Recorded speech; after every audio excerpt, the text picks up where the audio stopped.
అండి, welcome to my channel. నేను మీ శ్రావణి. ఇవాళైతే నేను చూపించబోయే రైస్ రెసిపీ అయితే చాలా టేస్టీగా ఉంటుందండి. పిల్లలైతే మరీ ఎంజాయ్ చేస్తారు. ఇంతకీ అదేంటంటారా? Coconut chutney, coconut rice best combination అండి. ఇది లంచ్ బాక్సులకైనా లేదా బ్రేక్ఫాస్ట్, డిన్నర్ ఎందులోకైనా చాలా బాగుంటుంది. ఇదైతే తప్పకుండా ట్రై చేయండి. లేట్ చేయకుండా ప్రాసెస్లోకి అయితే వెళ్ళిపోదాం. ముందుగా అయితే పాన్ పెట్టుకొని ఆయిల్ వేసుకోవాలి. అందులోనే మినపప్పు, శనగపప్పు, అలానే జీడిపప్పులు వేసుకొని మంటనైతే లో ఫ్లేమ్లో పెట్టుకొని దోరగా వేయించుకోవాలి. తర్వాత ఇందులోనే ఆవాలు, జీలకర్ర, తర్వాత కొద్దిగా కరివేపాకు వేసేసుకొని మిక్స్ చేసేసుకోవాలి.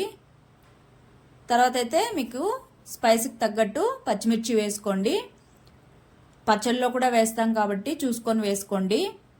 తర్వాత మీ రుచికి తగినంత సాల్ట్ వేసేసుకొని బాగా మిక్స్ చేసేసుకోవాలి.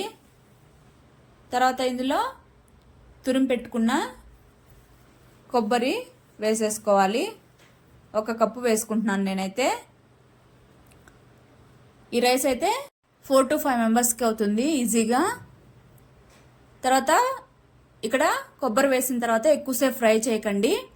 ఒక 2 మినిట్స్ అలా టాస్ చేసేసుకొని మనం వండుకున్న రైస్ అయితే వేసేసుకోవాలి. ఇక్కడ రైస్ అయితే బాగా పొడి పొడిగా ఉంటే టేస్ట్ కూడా అలానే ఉంటుంది.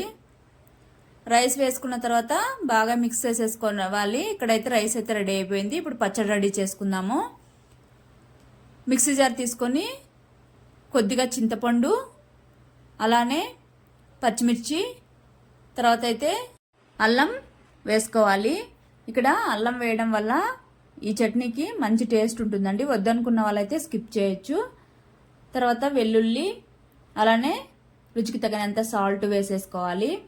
తర్వాత అయితే ఒక 1/2 కప్పు కొబ్బరి ముక్కలు, పచ్చి కొబ్బరి ముక్కలు వేసేసుకోవాలి. అలానే ఒక 2 స్పూన్స్ పల్లీలు వేసేసుకొని కోర్స్గా మిక్సీ పట్టేసుకోవాలి.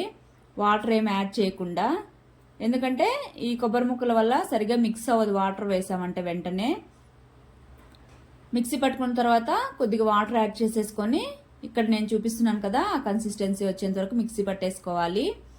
ఇప్పుడైతే ఈ చట్నీకి పోపు పెట్టేసుకుందాము. ముందుగా కడాయి పెట్టుకొని ఆయిల్ వేసుకోవాలి. హీట్ ఎక్కిన తర్వాత జీలకర్ర, అలానే కొద్దిగా ఆవాలు, కరివేపాకు తుంపి వేసేసుకోవాలి. ఈ పోపు అంతా ఫ్రై అయిన తర్వాత ఈ చట్నీలో వేసేసుకొని మొత్తం మిక్స్ చేసేసుకోవాలి. ఈ పచ్చడి అయితే చాలా టేస్టీగా ఉంటుందండి. ఇది ఒక కోకోనట్ రైస్లోకే కాదు, ఇడ్లీలోకి, దోశలోకి కూడా చాలా బాగుంటుంది. ట్రై చేయండి ఒకసారి. అంతే, ఇక్కడ పచ్చడి కూడా రెడీ అయిపోయింది. వేడి వేడిగా సర్వ్ చేసేసుకుంటే టేస్టీగా ఉంటుంది. తప్పకుండా అయితే